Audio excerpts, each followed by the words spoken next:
Bonjour, chapitre 16, variables aléatoires qui suivent des lois de densité normale. Dans cette vidéo 2 sur 4, nous allons voir les propriétés des lois de densité normale centrées. Nous avons déjà commencé lors de la vidéo 1 sur 4. Et puis nous verrons également le lien entre loi normale générale, donc de paramètres mu sigma 2, et les lois normales centrées, donc avec mu égale 0. Rappel de la vidéo 1 sur 4, dont l'adresse est en description de la présente vidéo.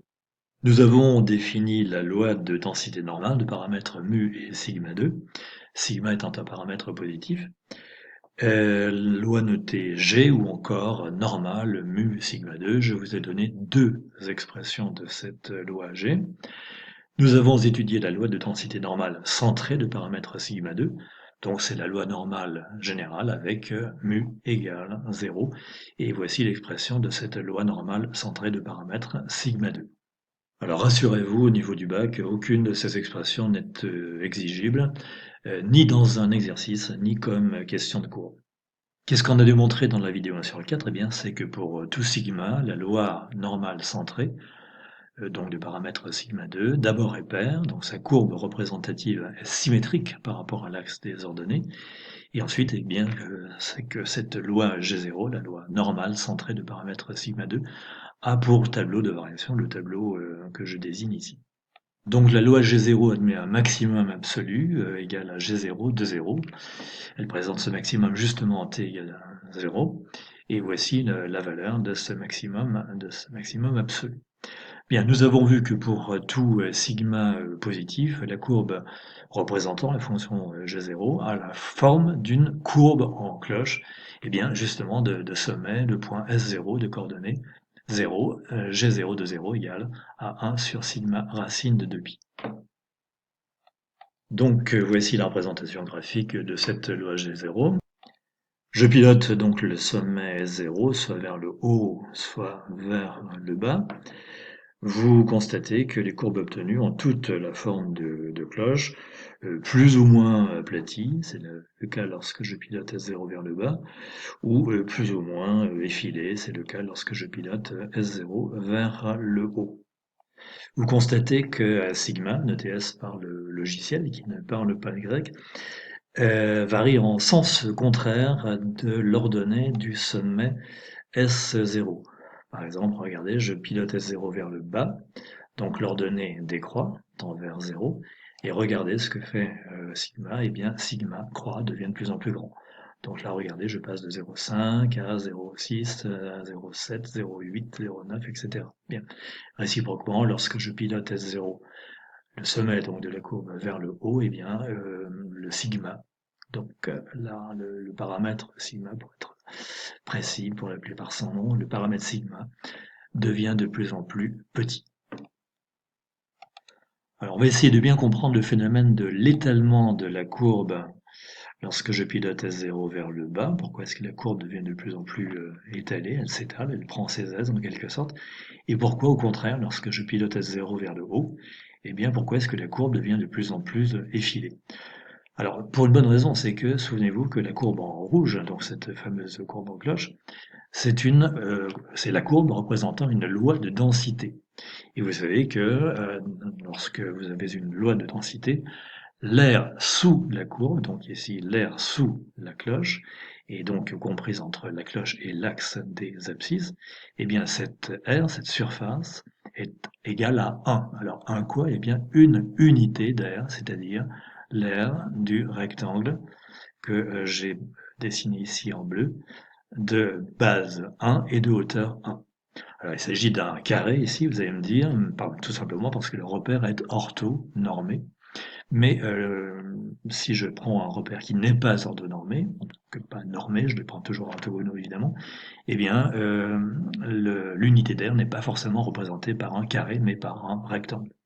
Donc bien comprendre que quelle que soit la position du sommet, l'air sous la cloche est toujours égal à une unité d'air, c'est-à-dire l'air de ce rectangle, je répète, de base 1 et de hauteur 1. Donc il est normal que lorsque vous faites chuter le sommet, lorsque le sommet devient de moins en moins haut, et bien pour récupérer la surface qu'elle perd au sommet, la courbe gagne de la surface sur les côtés. D'où cet effet d'étalement lorsque S0 devient de plus en plus proche de l'origine du repère. Et réciproquement, lorsque vous gagnez de la surface en faisant monter S0, eh bien la cloche perd de la surface sur les côtés, de manière à ce que cette surface-là, donc la surface sous la cloche, et donc au-dessus de l'axe des abscisses évidemment, reste toujours égale à l'unité d'air, c'est-à-dire à l'air de ce rectangle bleu. Bien, on avait conjecturé l'existence de points d'inflexion de la courbe, et donc on s'était dit que manifestement il y avait deux points d'inflexion sur par exemple cette position de la cloche, premier point d'inflexion ici, et puis deuxième point symétriquement par rapport à l'axe des ordonnées. Alors ça semble vrai quelle que soit la position du sommet S0.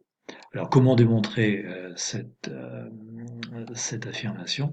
Eh bien vous savez qu'il faut calculer la dérivée seconde, la dérivée seconde de la fonction g0. Alors donc, je vous rappelle hein, la dérivée première.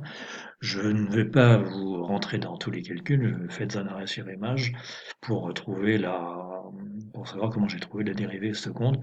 Les calculs paraissent très compliqués, mais ça se fait finalement très bien en appliquant votre cours, tout simplement. Bon, et ensuite, donc, à partir du moment où vous avez trouvé la dérivée seconde, eh bien, l'interprétation est facile à avoir. Ce paramètre est positif, ce nombre est positif, donc le signe de G0 seconde de t, c'est le signe du polynôme T2 moins sigma 2, ce qui vous donne finalement ce tableau de convexité. Donc effectivement, deux points d'inflexion avec un résultat tout à fait remarquable, c'est que ces deux points ont pour abscisse sigma et moins sigma. Donc sur la courbe, vous avez vos deux points d'inflexion, I0 et J0. I0 a pour abscisse moins sigma et J0 a pour abscisse sigma.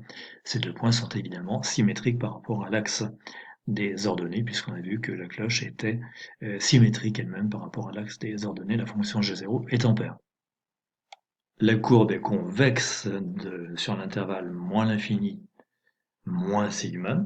On dit qu'elle est tournée vers le haut. Imaginez que cette portion-là de la courbe soit une parabole d'antenne relais. Eh bien, la parabole émet vers le haut. C'est clair, hein? Ensuite, sur l'intervalle moins sigma, sigma, la courbe est concave. On dit qu'elle est tournée vers le bas. Imaginez que ça soit une parabole d'antenne relais. Eh bien, la parabole émet vers le bas. Et puis de nouveau, sur l'intervalle sigma plus l'infini, eh bien la courbe est de nouveau convexe, c'est-à-dire tournée vers le haut. Bien, vous constatez que j'ai dessiné 4 intervalles en couleur, bon, en décalé pour qu'on les distingue bien. Le premier, donc en bleu, c'est l'intervalle moins sigma plus sigma. Le deuxième en vert, c'est l'intervalle moins 2 sigma plus 2 sigma. En mauve foncé, c'est l'intervalle moins 3 sigma, 3 sigma. Et finalement, en rose, c'est l'intervalle moins 4 sigma, 4 sigma. Ces 4 intervalles portent des noms célèbres, si j'ose dire. Ils s'appellent des plages de normalité de la courbe ou de la fonction. Première plage, deuxième plage, troisième plage, et finalement quatrième plage. Vous constatez une chose, c'est que en dehors de l'intervalle moins 4 sigma, 4 sigma, donc en dehors de la quatrième plage de normalité, la fonction G0 peut raisonnablement être tenue pour nulle, c'est-à-dire que la cloche est confondue avec l'axe des abscisses avant moins 4 sigma et après 4 sigma. Donc bien comprendre le phénomène d'étalement de ces plages quand sigma croît, autrement dit quand S0 descend, vous voyez que les plages s'étalent, pour une bonne raison, c'est que sigma croît. Réciproquement, lorsque je fais monter le sommet, eh bien sigma décroît, et par conséquent les plages se rétrécissent et la courbe s'effile. Bon, maintenant je pense qu'on maîtrise bien les lois normales centrées, on va passer Alors peut-être un petit exercice d'abord, essayer de démontrer que les points d'inflexion ont pour coordonnées les coordonnées annoncées ici. C'est un exercice qui n'est pas compliqué. En revanche, bon, la question suivante est un petit peu plus maligne. Essayez de trouver les équations des tangentes à la courbe C de G de 0 en I0 et G0, justement au point d'inflexion. L'exercice est un petit peu plus compliqué. Donc maintenant on passe aux lois normales générales. Question, quel est le lien entre la courbe représentative de la loi normale générale, donc de paramètres mu et sigma 2, et de la courbe, et avec la courbe représentative de la loi centrée, donc de paramètres sigma 2, mais avec un mu ici égal à 0.